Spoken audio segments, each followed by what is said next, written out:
দিনের উল্লেখযোগ্য সংবাদ এবং সংবাদের বিশ্লেষণ নিয়ে নাগরিকের প্রতিদিনকার অনুষ্ঠান বলা না বলাতে স্বাগত জানাচ্ছি আমি নাজমুল আশরাফ। গতকাল ছিল শহীদ বুদ্ধিজীবী দিবস, আগামীকাল বিজয় দিবস। যেমনটা বলছিলাম, জাতীয় জীবনে সবচেয়ে গুরুত্বপূর্ণ, তাৎপর্যপূর্ণ এই দুটি দিবসকে কেন্দ্র করে অনেক রকমের অনুষ্ঠান আমরা দেখছি, কথাবার্তা শুনছি, আয়োজন চলছে। তবে নির্বাচনের সময় হওয়ার কারণে এসব দিবসকেও ছাপিয়ে যাচ্ছে নির্বাচনের প্রচারণা।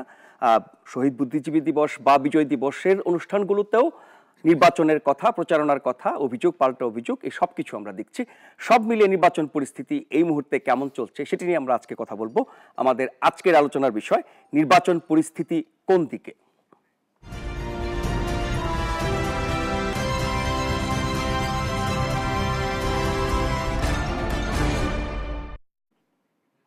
আজকের বিষয় নিয়ে কথা বলবো আমরা দুজন অতিথির সাথে। আছেন ঢাকা বিশ্ববিদ্যালয়ের ইতিহাস বিভাগের অধ্যাপক জনাব মেজবা কামাল, আছেন জাতীয় সমাজতান্ত্রিক দল বাসদের সাধারণ সম্পাদক, বাংলাদেশের সমাজতান্ত্রিক দল বাংলাদেশের সমাজতান্ত্রিক দল বাসদের সাধারণ সম্পাদক জনাব কমরেড খালিকুজ্জামান। আপনাদের দুজনকেই স্বাগত জানাচ্ছি আমাদের আজকের আলোচনায়। আপনারা নিশ্চয়ই যথারীতি এই আলোচনায় অংশ নেবেন, প্রশ্ন করবেন বা মতামত দেবেন, পর্দায় দেখানো নাম্বারে ফোন করে। অধ্যাপক মেজবা কামাল, আপনাকে দিয়ে শুরু করি। নির্বাচনের পরিস্থিতি নিয়ে আমরা অনেক কথা শুনছি। নির্বাচনের পরিস্থিতি নিয়ে দুপক্ষ দুরকমের বক্তব্য দিচ্ছে। নির্বাচন কমিশনার তাদের মতো করে কথা বলছে। আজকে প্রধান নির্বাচন কমিশনার বলেছেন যে লেভেল প্লেইং ফিল্ড, বহুল উচ্চারিত যে কথা, সবার জন্য সমান সুযোগ, সেই পরিস্থিতি তৈরি হয়েছে কারণ সব দলই নির্বাচনী প্রচারণায় অংশ নিতে পারছে। বিপরীতে বিএনপির পক্ষ থেকে বলা হচ্ছে যে তাদের বিরুদ্ধে হামলা, মামলা, ধরপাকড় ইত্যাদি চলছে সারা দেশে। এবং আমরা বেশ কয়েকজন বিএনপি নেতা, জাতীয় ঐক্যফ্রন্ট নেতার বক্তব্য শুনলাম, তাতে মনে হচ্ছে যে এর জন্য সরকার দায়ী, সরকারি দল দায়ী।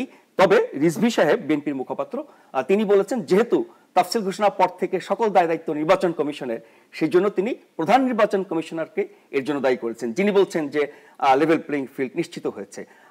পরস্পর বিরোধী অনেক কথাবার্তা, সবকিছু দেখে শুনে বুঝে আপনার কি মনে হচ্ছে পরিস্থিতি কি গ্রহণযোগ্য বা কোন দিকে যাচ্ছে বলে মনে হয়? সাধারণভাবে আমি বলবো যে আমাদের তো এখন নির্বাচনের অনুকূল পরিবেশ একটা তৈরি হয়ে গেছে। সারা দেশের মানুষ কিন্তু ভোটের, কার জন্য অনুকূল? ভোটের জন্য অনুকূল। ভোটের জন্য পক্ষ বলি, যে সব দল বা প্রার্থী নির্বাচনে দাঁড়াচ্ছেন তার মধ্যে দুটো ভাগ, সরকার বা সরকার বিরোধী, আর আছে জনগণ বা ভোটার। এই তিন পক্ষের জন্যই কি উপযোগী, বা যারা নির্বাচনটি পরিচালনা করবে নির্বাচন কমিশন, তাদের জন্য কতটা উপযোগী? শুনুন, মানে অত স্পেসিফিক্যালি বলা তো মুশকিল। তাছাড়া আপনার যে কোনো বিষয়ে এখন এত বিভক্ত মত যে সেইখানে কোনো একটা মতকে সাবস্ক্রাইব করা খুব কঠিন। কিন্তু আমি যেটা দেখি যে আমাদের তো গোড়াতে একটা সংশয় ছিল যে নির্বাচন হবে কিনা, নির্বাচন হলেও সেটা ইনক্লুসিভ হবে কিনা, সকল দলের অংশগ্রহণ সেখানে থাকবে কিনা। তো এই ধরনের নানা প্রশ্ন ছিল। আবার সকল দল বলতে কি জামাতে ইসলাম সহ বোঝায় না জামাতে ইসলামকে ছাড়া বোঝায়, যাদেরকে নির্বাচন কমিশন অযোগ্য ঘোষণা করেছে। তো এই ধরনের নানা প্রশ্ন ছিল। তো সেই জায়গা থেকে আমরা যেটা দেখছি সেটা হচ্ছে যে আপনার নির্বাচন হতে যাচ্ছে, এই ব্যাপারটা সুনিশ্চিত হয়েছে এবং নির্বাচনে বিএনপি সহ সকলেরই অংশগ্রহণ সুনিশ্চিত হয়েছে। এবং এটা নিয়ে জামাতের অংশগ্রহণ, জামাত দলগতভাবে করতে না পারলেও এখন ধানের শীষ নিয়ে করছে এবং সেই ধানের শীষে এখন ডক্টর কামাল হোসেন সহ আরও অনেকেই যারা একসময় মুক্তিযুদ্ধের নেতৃত্বে সমাসীন ছিলেন তারাও এসে যুক্ত হয়েছেন কেউ কেউ। তো এই বিষয়গুলো নিয়ে নানান প্রশ্ন উদ্রেক হয়েছে। তো সব কিছু মিলিয়ে এই কথাটা আমি আপনাকে বলতে পারি নিশ্চিতভাবে যে দেশ নির্বাচনমুখী। হ্যাঁ, দেশটা নির্বাচনমুখী এবং এখান থেকে পিছু হটার কোনো জায়গা নেই। এখান থেকে এখন নির্বাচনের দিকে এগোবে। আর মাত্র 2 সপ্তাহ 14 দিন পরে দেশে নির্বাচন হবে।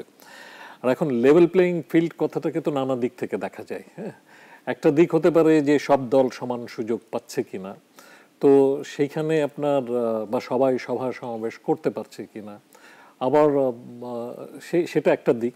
আবার আরেকটা দিক আছে যে ধরুন এখানে যার হাতে কালো টাকা আছে আর যার হাতে কালো টাকা নাই, সেখানে তো আবার একটা লেভেল প্লেইং ফিল্ডের তো আর থাকছে না।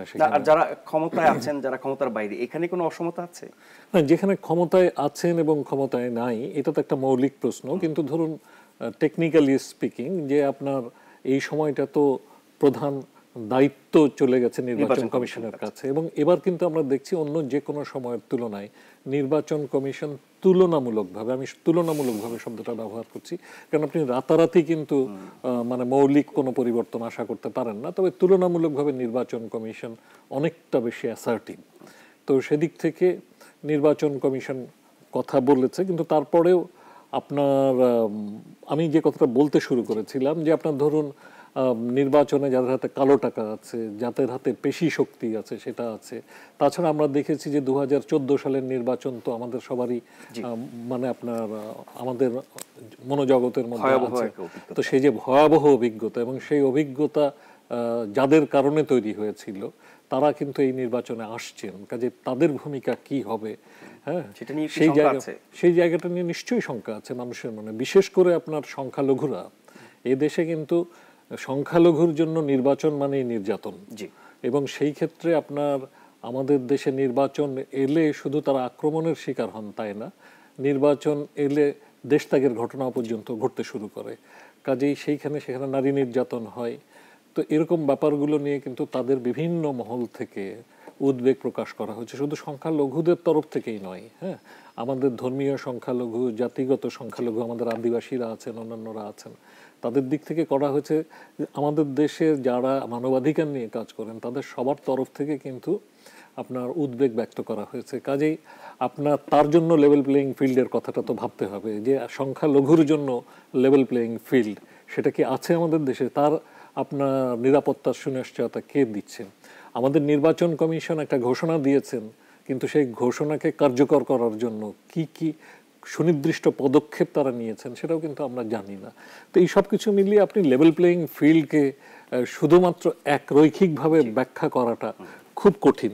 যারা অভিযোগ করছেন তারা একটি জায়গা থেকে, একটি অবস্থান থেকে জিনিসটাকে দেখছেন না, যারা অভিযোগটা করছেন, হ্যাঁ, তারা এক জায়গা থেকে করছেন, এবং তাদের কোনো অভিযোগের পেছনে যে একেবারে ভিত্তি নেই কথা তো বলা যাবে না, তাদেরও নিশ্চয়ই। এবং তারা প্রায় প্রতিদিনই বা নিয়মিতভাবে নির্বাচন কমিশনের কাছে সুনির্দিষ্ট ঘটনার লিখিত অভিযোগ করছেন, এবং তারা বলছেন যে কমিশন কোনো ব্যবস্থা নিচ্ছে না।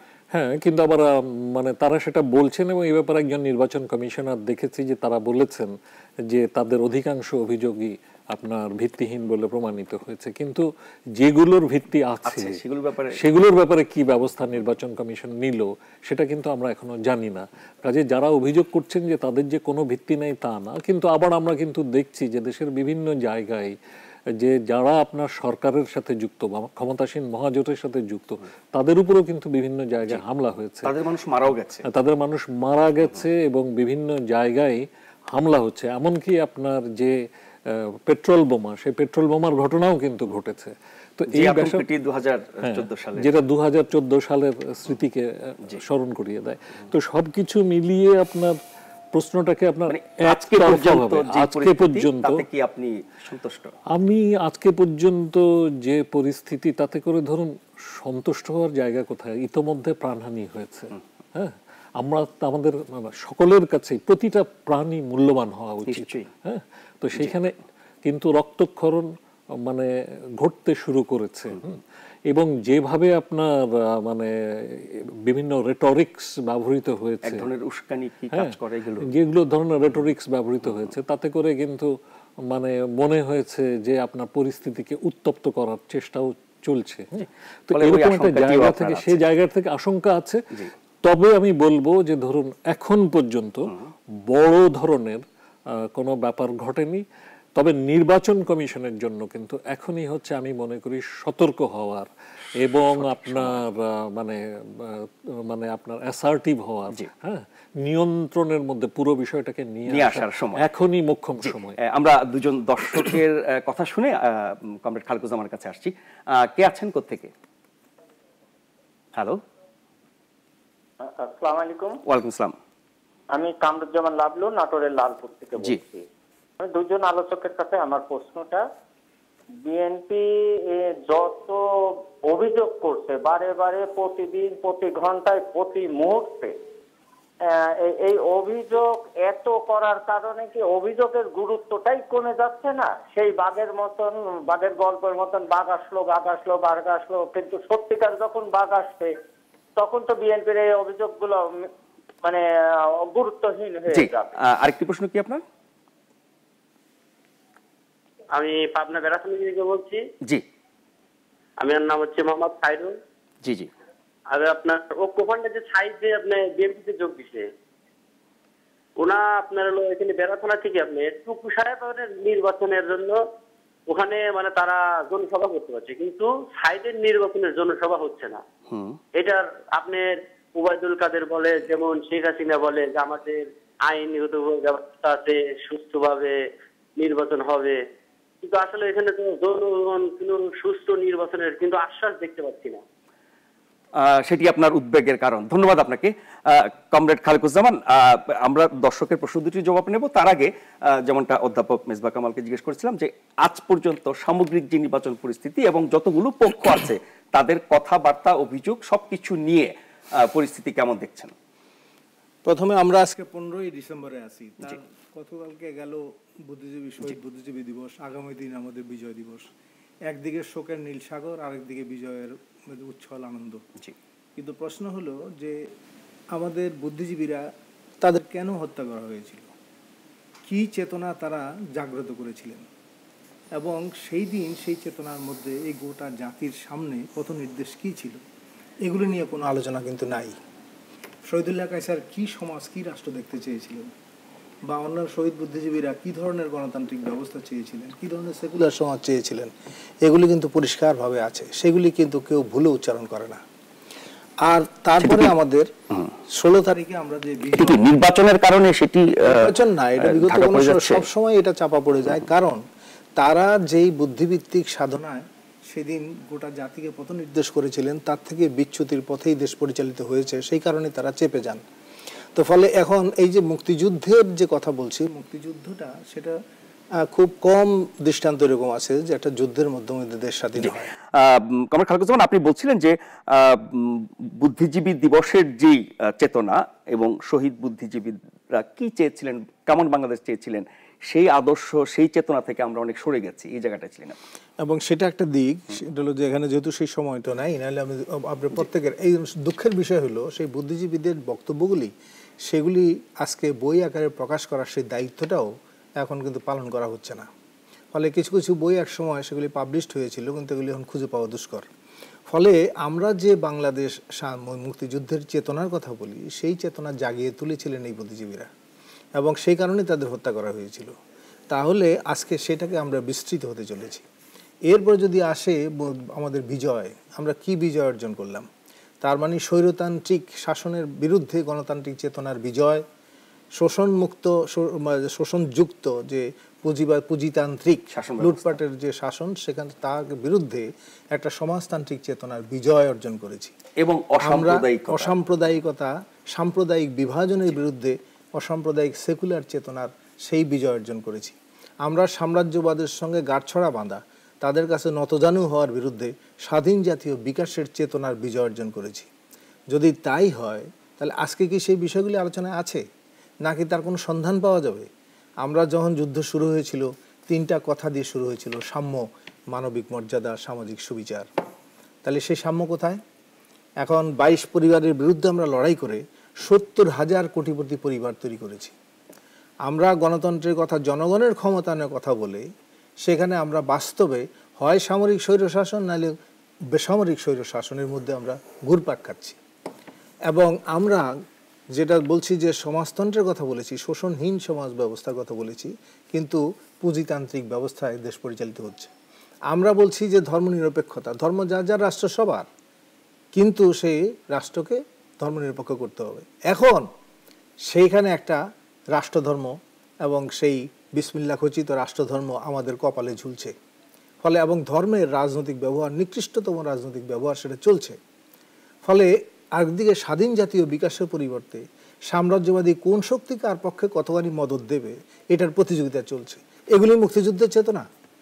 এই নিয়ে আমরা বিজয় দিবস উদযাপন করব, এইগুলি নিয়ে আমরা শহীদ বুদ্ধিজীবীদের প্রতি শ্রদ্ধা প্রদর্শন করব। সব লক্ষ্য হয়তো পুরোপুরি পূরণ হয়নি, এইটা আমরা অগ্রগতির দিকে গেছি কিনা। অগ্রগতি বলতে আপনার মুখ যেটা বলছে নির্বাচনের দিকে বাংলাদেশ, তাহলে দিকটা যে যাচ্ছেন সেটা কোন দিকে যাচ্ছে? মুক্তিযুদ্ধের মূল চেতনা সেটা যখন হারিয়ে যায়, তখন আপনি যেই পথে চলছেন এটা একটা ভ্রষ্ট পথ, নষ্ট রাজনীতির ভ্রষ্ট পথ।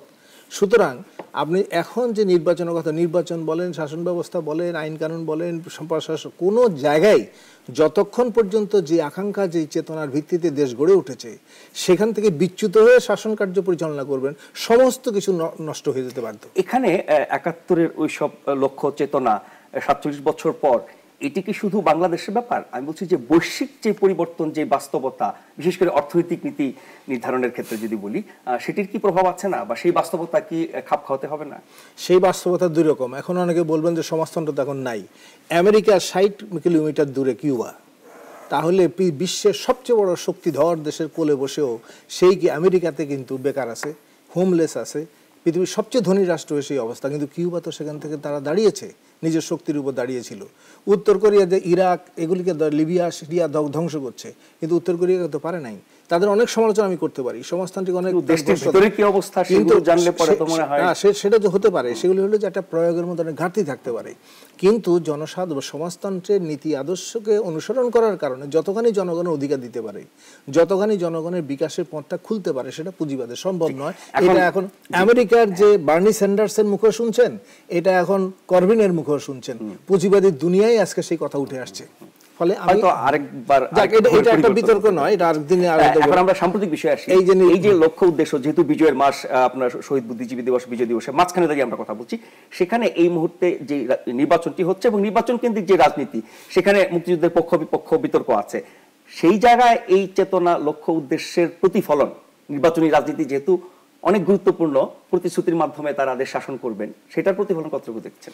এখন এই কথাটা আমরা আগেও বলছি, নির্বাচন মানে কি? মত এবং পথের নির্বাচন করবেন তো আপনি, অর্থাৎ কিভাবে এই রাষ্ট্র শাসন ব্যবস্থা পরিচালিত হবে, আপনার শিক্ষানীতি কি, স্বাস্থ্যনীতি, বাণিজ্য নীতি ইত্যাদি সমস্ত নীতিমালাগুলি, সেগুলি কিভাবে হবে, এবং এখানে প্রথা প্রশাসন, আইন কানুন, বিধি বিধান, সেগুলি কোথায় ঘাটতি আছে ইত্যাদি ইত্যাদি, এগুলি কোনো আলোচনা আছে? কিছু নাই।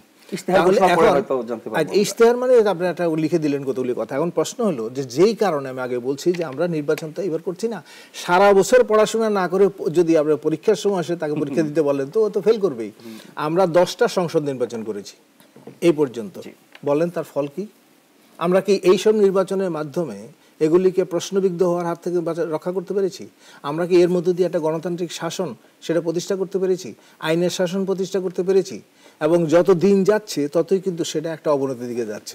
এখন যে কথাটা আমি ওটা বলার চেষ্টা করছি সেটা হলো, যতক্ষণ পর্যন্ত, যেমন ইলেকশনের কথা আমরা বলছি, নির্বাচন কেমন হবে, নির্বাচন আগেরগুলি তো আমরা দেখলাম, সেগুলি নিয়ে আমি পর্যালোচনায় যাব না। এবং এর মধ্যে যে বিষয়টা আসছে, বর্তমান সময়ের কথা আপনি বলছেন, যে এর মধ্যে ইলেকশন, পুলিশ বলছে 64% পোলিং সেন্টার ঝুঁকিপূর্ণ। তারা ঝুঁকিপূর্ণ শব্দটা ব্যবহার করতে চান না, তারা বলছেন ইম্পর্টেন্ট, গুরুত্বপূর্ণ। সে যাই হোক, কিন্তু এর মধ্যে আপনি দেখেন যে এখন এটা কেন এটা হচ্ছে, বাদানুবাদী জায়গা হওয়ার কথা না। বাদানু হচ্ছে যে এখন সংসদ নির্বাচনটা হয়ে গেছে দ্রুত, অতি ধনী এবং অতি ক্ষমতাবান হওয়ার একটা উপায়। এবং আমাদের গত যারা এবার হলফনামা দিয়েছেন, তারা পুরো হলফনামা দিয়েছেন বলে মানুষ মনে করে না। তারপরে যা দিয়েছেন তাতে দেখা যায় গড়ে 324% তাদের সম্পদ বৃদ্ধি হয়েছে।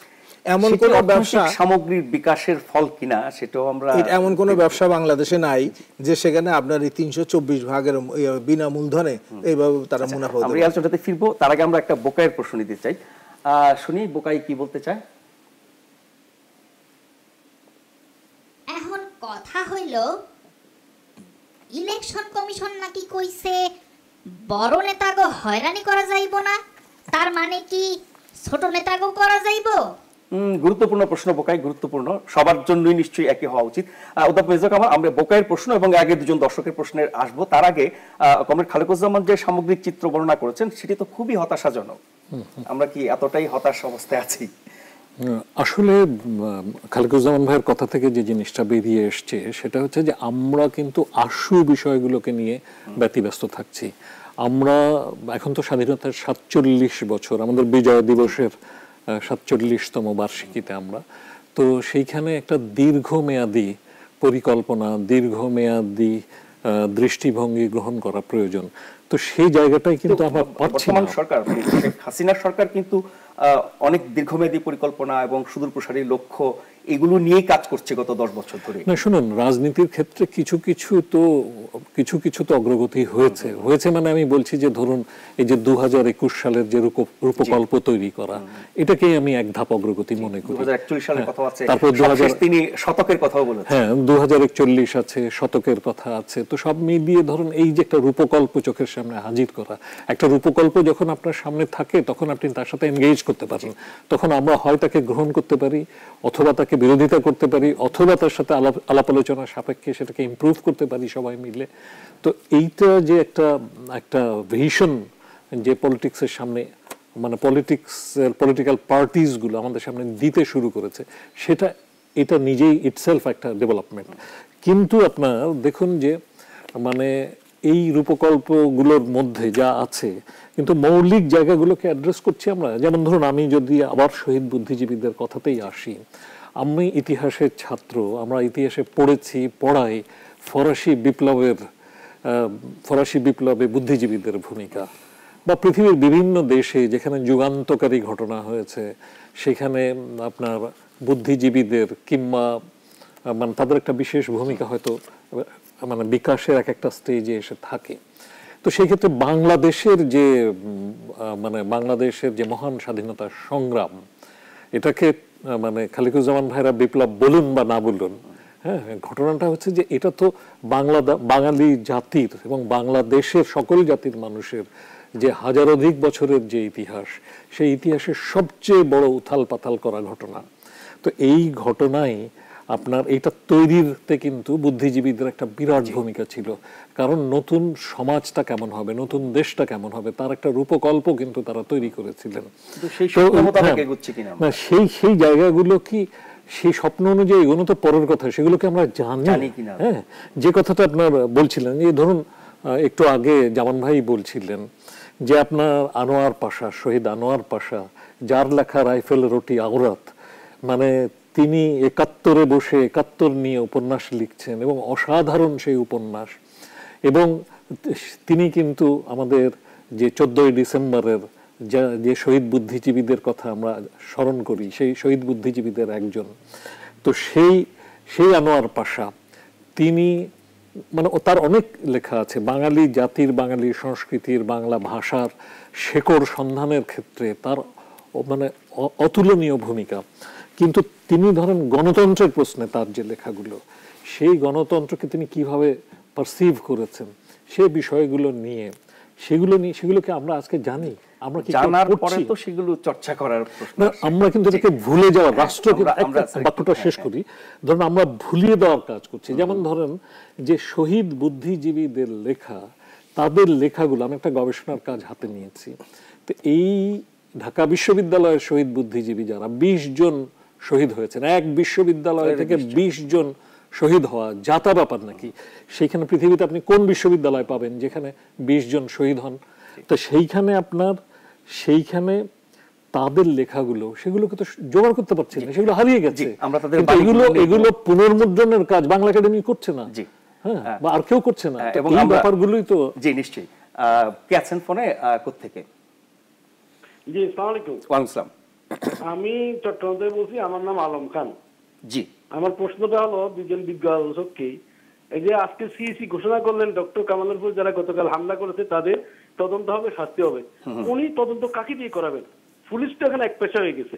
পুলিশ যদি তদন্ত করে তাহলে তো বলবো ডক্টর কামালের নিজেরা হামলা করেছে। এক। দ্বিতীয় প্রশ্ন হলো, সারা বাংলাদেশে মিডিয়ার কারণে আমরা দেখতে পাচ্ছি বিরোধী দলের উপরে সরকারি দলের পুলিশের ছত্রছায়ায় ব্যাপক হামলা, অথচ পুলিশ অ্যারেস্ট করতেছে ব্যাপকভাবে বিরোধী দলকে। এই বৈপরীত্য কেন? তাহলে কি সুষ্ঠু নির্বাচন হবে? জি, ধন্যবাদ আপনাকে। এরপর কে আছেন? নাম বলে প্রশ্নটি করুন। জি, হ্যালো। জি জি, এরপরে কে আছেন বলুন। আসসালামু আলাইকুম। ওয়ালাইকুম আসসালাম। জি, আমার নির্বাচন কমিশন যে বলতেছে যে গ্রেপ্তার করবো না, নির্বাচন আগে গ্রেপ্তার করবো না, যে আমাদের এলাকায় বিএনপি নেতা তো আছে, কিন্তু যে সাধারণ কর্মীগুলো শুধু গ্রেপ্তার করে নিয়ে যেতে জি জি, বাধা দেওয়া হচ্ছে কাজে। ধন্যবাদ। এরপর কে আছেন? জি, কে আছেন কোত্থেকে? হ্যালো। হ্যালো, জি বলেন। আসসালামু আলাইকুম। ওয়ালাইকুম আসসালাম। আমি আমি যশোর থেকে বলতেছি, সেটা সিএই জি। আমাদের স্বাধীন দেশে যে জোট করে যে নির্বাচনটা হচ্ছে, এইটা আমি একটু শুনতে চাচ্ছি, আসলে কি জোট করে স্বাধীন দেশে জোট করে নির্বাচন করা যাবে কি যাবে না?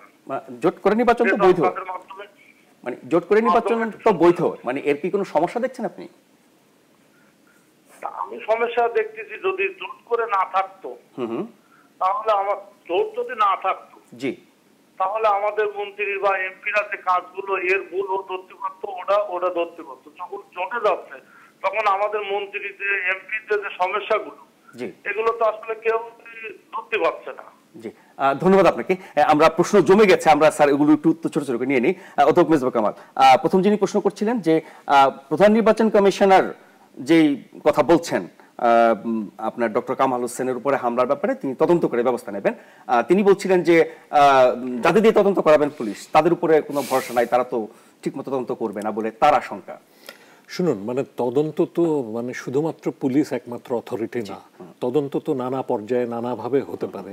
সেখানে বিচার বিভাগীয় তদন্তের কথাও তো আমরা সবসময় আলোচনা করি। প্রশাসনিক তো হতে পারে, প্রশাসনিক তদন্ত ইসি চাইলে নির্দেশ দিতে পারে। হ্যাঁ, ইসি নির্দেশ দিতে পারেন, প্রশাসনিক তদন্ত হতে পারে, পুলিশি তদন্ত হতে পারে, আদালতের তদন্ত হতে পারে, হ্যাঁ, এমনকি আপনার গণতদন্তও হতে পারে। হ্যাঁ, তো নানা রকম তদন্তের ফর্ম আছে, কাজে তদন্ত তো করাই যায়। তবে আমি প্রথম কথা যে কথাটা বলবো সেটা হচ্ছে যে ডক্টর কামাল হোসেনের উপর যে হামলা হয়েছে সেটা অত্যন্ত নিন্দনীয়, মানে তার গাড়ি বহরের উপর, সেটা অত্যন্ত নিন্দনীয়। কিন্তু আবার ডক্টর কামাল হোসেন যেভাবে প্রতিক্রিয়া জ্ঞাপন করেছেন সাংবাদিকের প্রশ্নের, সেটাও কিন্তু মানে খুব সুবিবেচনার কাজ হয়নি।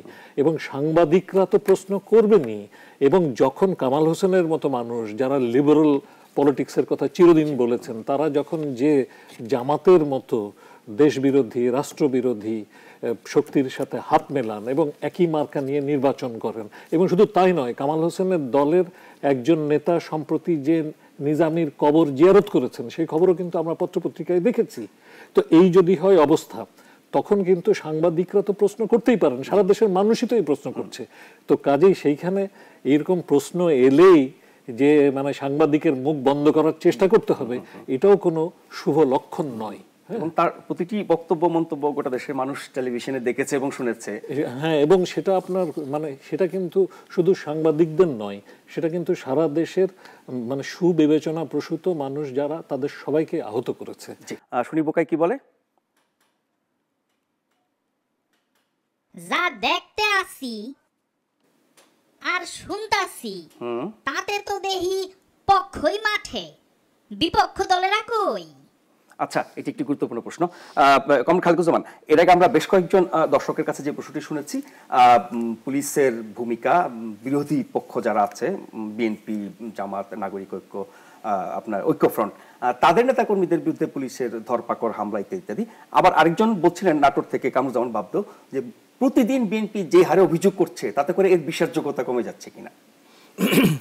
এখন অভিযোগের বিষয়গুলিও তো তদন্ত করা দরকার। প্রথম কথা হলো যে আমরা যে বিষয়টা দেখে যেটা বলছেন যে ৬৮টা কারাগারে ৩৬,৬১৬ জনের জায়গা আছে, সেই জায়গায় ৯৫,২২২ জন, তাহলে স্বাধীন দেশের ৪৭ বছর পরে তো কারাগার প্রায় ফাঁকা থাকার কথা।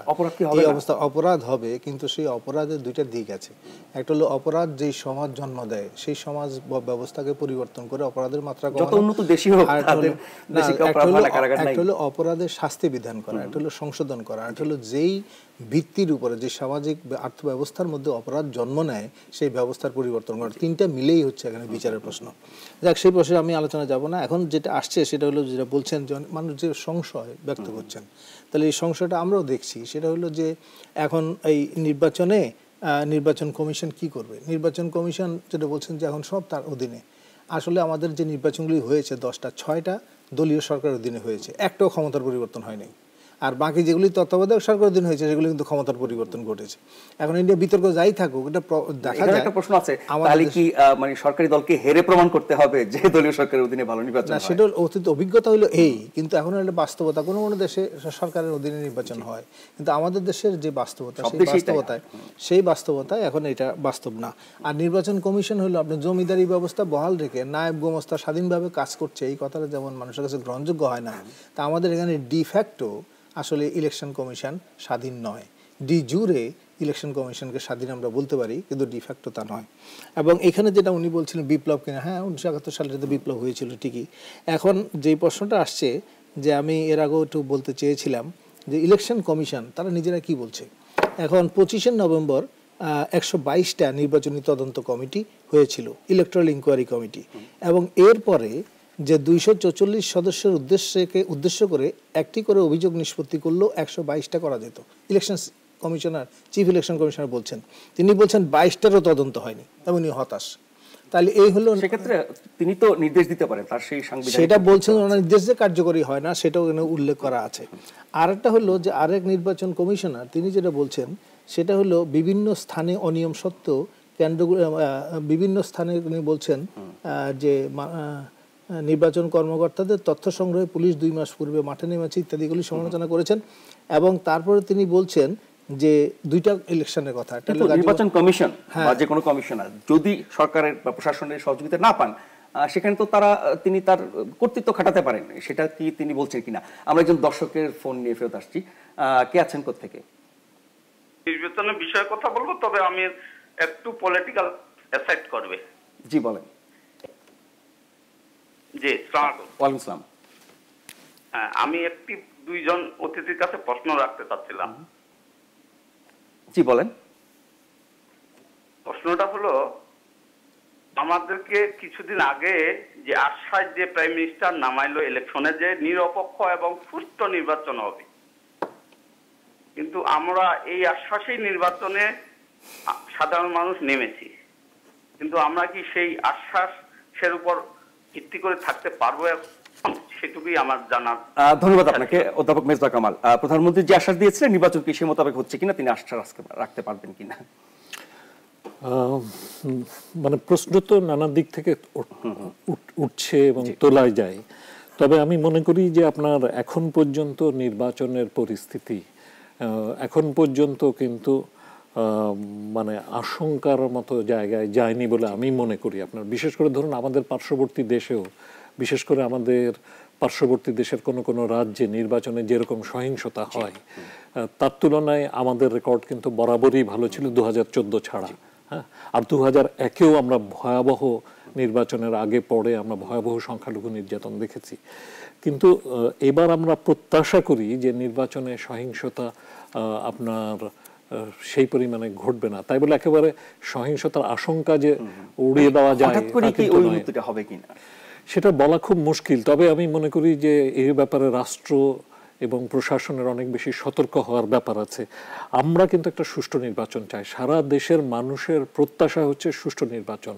এবং দেখুন, মানে এটা তো ফ্যাক্ট যে 2014 সালে বিএনপি জামাত নির্বাচনকে বন্ধ করার চেষ্টা করেছে, তার প্রেক্ষিতে না, এবং 153টা আসনে গতবার কোনো নির্বাচন হয়নি। ফলে কিন্তু মানে অর্ধেকের বেশি ভোটার তো গতবার ভোট দিতে পারেনি। কাজে এবার কিন্তু মানুষ ভোট দিতে চান। হ্যাঁ, তো কাজে আমাদের মানুষ যেন নিরাপদে শান্তিতে ভোট দিতে পারেন সেই ব্যাপারটা নিশ্চিত করা, সেটা কিন্তু নির্বাচন কমিশনের দায়িত্ব। একদম শেষ হয়ে গেছে সময়, 1 মিনিটে শুনবো, আধা মিনিটে শুনবো। শুধু বলে দেই যে এখন আমাদের নির্বাচন সুষ্ঠু কেন হবে না, কারণ হলো এরা রাজনীতিকে এমন জায়গায় নিয়ে গেছে, ক্ষমতাসীনরা ক্ষমতা ছাড়া তার জন্য জীবন বিপন্ন হওয়া, কারণ এর মন্ত্রী বলতেছেন 1 লাখ লোক মারা যাবে, আর ক্ষমতার বাইরে তাদের সাংগঠনিক অস্তিত্ব বিপন্ন হবে। ফলে এরকম একটা পরিস্থিতিতে সেখানে একটা নির্বাচন সে জনসাধারণের মতামতের অবাধ প্রতিফলনের ভিত্তিতে হবে, সেটা বলা খুব মুশকিল। আর হলো যে কথাটা এখানে আসছে সেটা হলো যেটা বলছেন সমতল ভূমি টুমি নানান কথা আসছে। এখন এখানে যে প্রশ্নটা হলো সেটা হলো যে জনগণের মতামতের কাছে নিজেদের সমর্পণ করার মতো বা সেই মানসিকতা বা সেই অবস্থা বিদ্যমান নাই। আর একটা হলো মুক্তিযুদ্ধের যে কথা আবারও বলছি, 16 ডিসেম্বরে আজকে যদি সেই চেতনার দিকে যদি দেশকে মুখ ফিরানো যায় তাহলে একটা পরিস্থিতি, যেই পথে চলছে এই পথে চললে পরিস্থিতি যদি মেজবা কামাল সাহেব উনি একটা আশা সঞ্চার করার চেষ্টা করছেন, কিন্তু অতীতের ধারাবাহিকতায় সেটা যাবে এবং অনাকাঙ্ক্ষিত একটা পরিস্থিতির সামনে গিয়ে দেশ। আমরা নিশ্চয়ই আশাবাদী হব। তার জন্য একটা শব্দ বলতে পারি কিনা, একটা কথা আমি মনে করি যে নির্বাচনটা খুব ক্রুশিয়াল, কারণ আপনার দেশ কি মুক্তিযুদ্ধের পথে থাকবে হ্যাঁ, সেই চেতনার পথে হাঁটবে নাকি উল্টো দিকে যাবে? নাকি উল্টো দিকে যাবে, এটা কিন্তু এই নির্বাচনের মধ্যে দিয়ে নির্ধারিত হবে। কাজেই নির্বাচনটা জরুরি, নির্বাচনে অংশগ্রহণ করাটা জরুরি, নির্বাচনে ভোট দেওয়াটা জরুরি। বিশেষত তরুণ প্রজন্ম, তাদের জন্য ভোটে অংশগ্রহণ করাটা খুব জরুরি, নারীদের জন্য ভোটে অংশগ্রহণ করা। অনেক ধন্যবাদ অধ্যাপক মিসবাহ কামাল, কমরেড খালিকুজ্জামান, আপনাদের প্রত্যেককে ধন্যবাদ। দেখা হবে আবারও ভিন্ন বিষয় এবং অতিথি নিয়ে। সে পর্যন্ত সবাই ভালো থাকবেন এবং নিরাপদে থাকবেন।